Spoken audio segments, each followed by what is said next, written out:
What's up, everybody? Welcome back to my YouTube channel. It's your boy, student Dr. Malachi Wright. For those who may not know, I am a first year dental student at the University of Maryland. And in this video, you'll see what my life is like on a Saturday in dental school. This Saturday is going to be pretty unique because at least for me, I didn't have work this morning. So I decided to go into the lab and practice on some of my preps instead of doing things from work.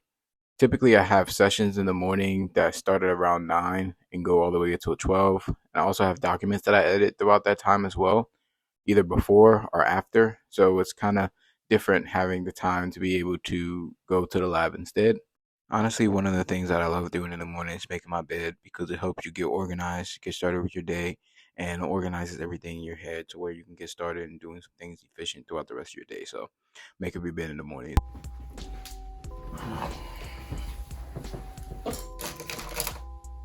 What is this sticky stuff on my hands? All right, good morning, everybody. It's your boy, student Dr. Malachi Wright.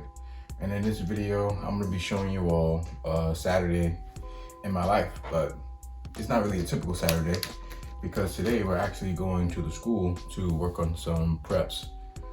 We have a practical coming up where we have to do a class 3 prep in restoration. And for those who don't know what that means, it's basically just drilling into the proximal surface or the distal surface of the teeth or of a tooth that's on the anterior arch, so the interior part of your teeth. Let it be the central incisors, maxillary or mandibular, sorry. And we're pretty much drilling on the proximal surfaces of the teeth. You guys will see what it looks like today, so don't worry too much if you don't know what it is. And we're gonna be going there, practice that. And right now, I'm just logging in to see exactly what time the lab is open. So this is actually the first year where the University of Maryland School of Dentistry allows students to come in on the weekends to work on preps and stuff like that. So this is the first year where we'll be able to come in and practice drilling on the weekends and even sometimes after hours on the weekdays. So definitely a privilege to have this, and we're going to make use of it. So we're going to do that. And right now it's around 8:50. So before we head to the school, I'm going to work for maybe about 45 minutes to an hour to finish some of the documents I was assigned. This morning, I was not scheduled for any mock interviews or sessions, which is kind of weird because typically I'm booked for at least 2 or 3, like a month in advance. So it's kind of nice not to have to do a session in the morning, but we have one tomorrow, so we'll be back before we know it. And I had 2 during this week, so it kind of catches up a little bit. So overall, for the past week, for those who have been asking, we've had 2 exams this week. One of them being physiology and the other one being microbiology. Personally, I like both of the classes. I think that minor modifications can be made to make it a little more accommodating, but overall, that's with everything in life, honestly. One thing I will say about being in dental school is definitely being able to juggle multiple things at one time. I think being extremely organized will help you out with that. I can only speak from personal examples. So like for me, one of the big things is definitely going to be like balancing, paying your bills and like working and going to the gym. This has actually been the first month in a long time. Well, it's been a little longer than a month. It's been about 6 weeks where I've committed to going to the gym every single day for 45 minutes to an hour. And I've been able to meet that goal every single day. So we just want to keep that up. Hopefully we'll get to, a year of going to the gym every day for 45 minutes and, see what that does for us health-wise.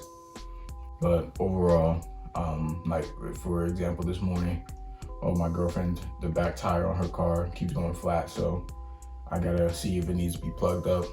For those who don't know, you can plug tires based off of if like a nail is in it or if it's like a slow leak.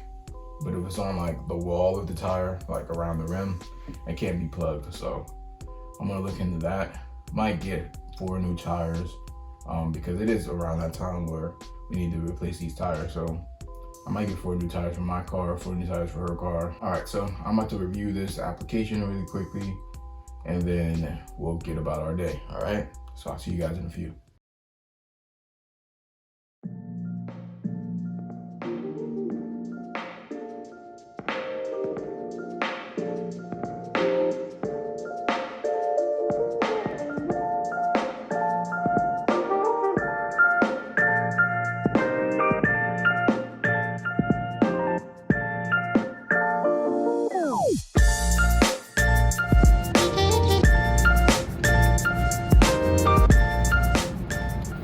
Y'all, so we finally made it to the lab.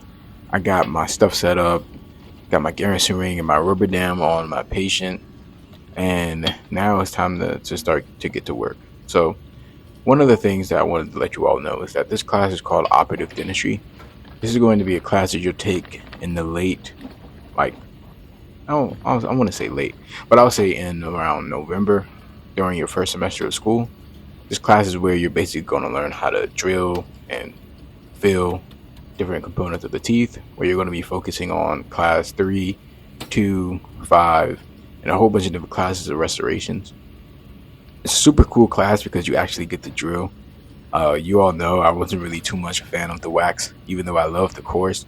I feel like maneuvering or working with the wax was a little difficult for me. But overall, I do think that this class is a little more engaging and kind of simulates real dentistry a little more so than waxing up. But overall, they're both skills that you're going to need. One of the things that you all see me getting out here is going to be these loops that I bought from Amazon. These were like $50. They help me see things a little better until I get my real pair of loops from whatever company I go with. Not sure exactly what company I want to go with for loops yet, so this is why we're still using the pair from Amazon, which work really great. So I'm going to keep using these until I feel the need to switch them out and change to something else. So today I came to the lab so that I could practice something called a Class 3 preparation. And I'm going to put an image on the screen of what a Class 3 prep looks like.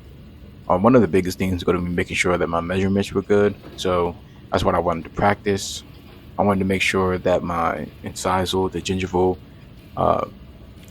axial wall basically is what it's called. It's going to be around 2 millimeters, no more than 2.5. In this class, we have rubrics for what the professors are going to be looking for when they grade our assessments. And you want to make sure that your measurements line up. And we use an instrument called a perio probe in order to do that. So one of the things that's important is that you take your time with your preps. We have 45 minutes to do the prep during a practical day, and we have 45 minutes to fill in or to restore a prep. So it's going to be a restoration and a preparation. The preparation is going to be preparing the tooth to be restored. Those are what those terms mean.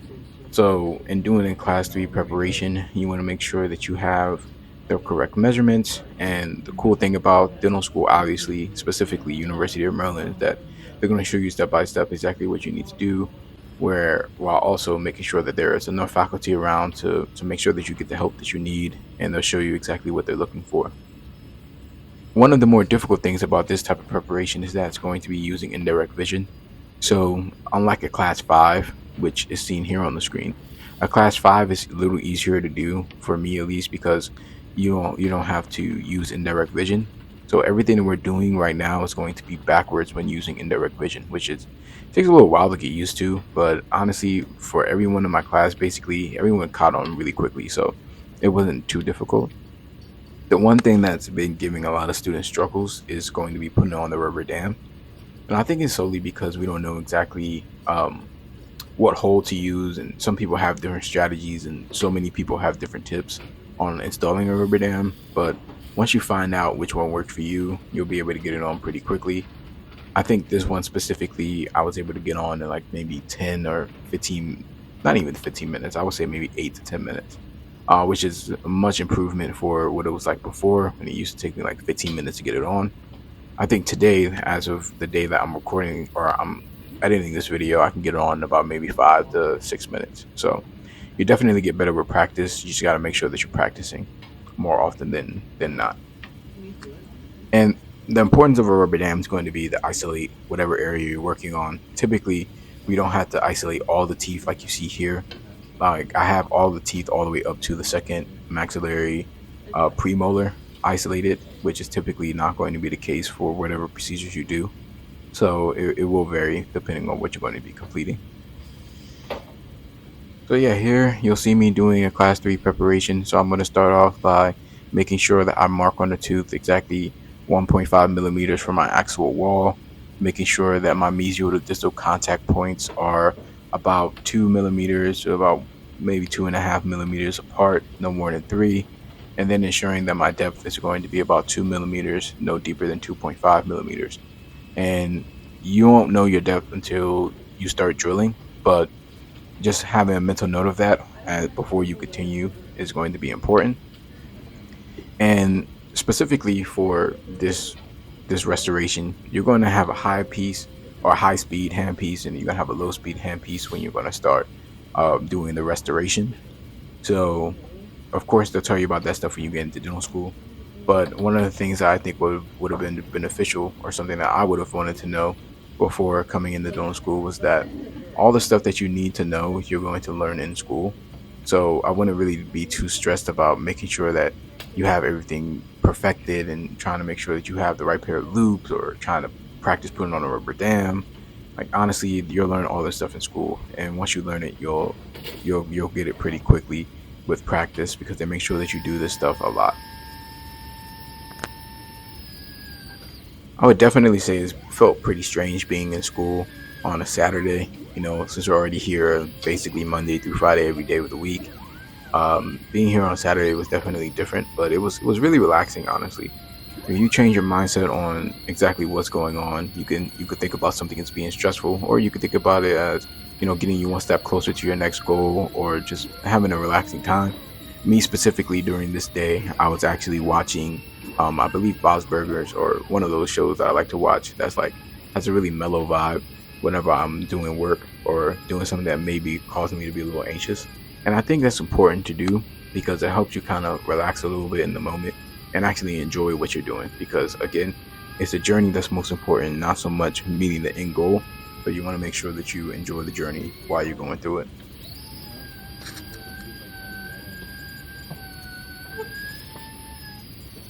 All right, so fast forward about 2.5 hours now. We just got completed with doing multiple class 3 restorations. I'm going to be taking off my rubber dam, which is typically a saddened part because it took me so long to put it on. But nevertheless, we're taking off a rubber dam, and I'm going to show you all the final results here. All right, so these were the 4 restorations that I did in this video. Thank you all so much for sticking along to this part of the video if you made it thus far. If you have made it thus far in this video, please be sure to comment your name in the description down below. Well, not description, in the comments down below. And the first 2 people to comment their names in the comment down below, I'll be sending them $15 each to buy themselves lunch. So please be sure to mention your name in the comments, like this video, and thank you all for watching. I'll see you all in the next one. Peace.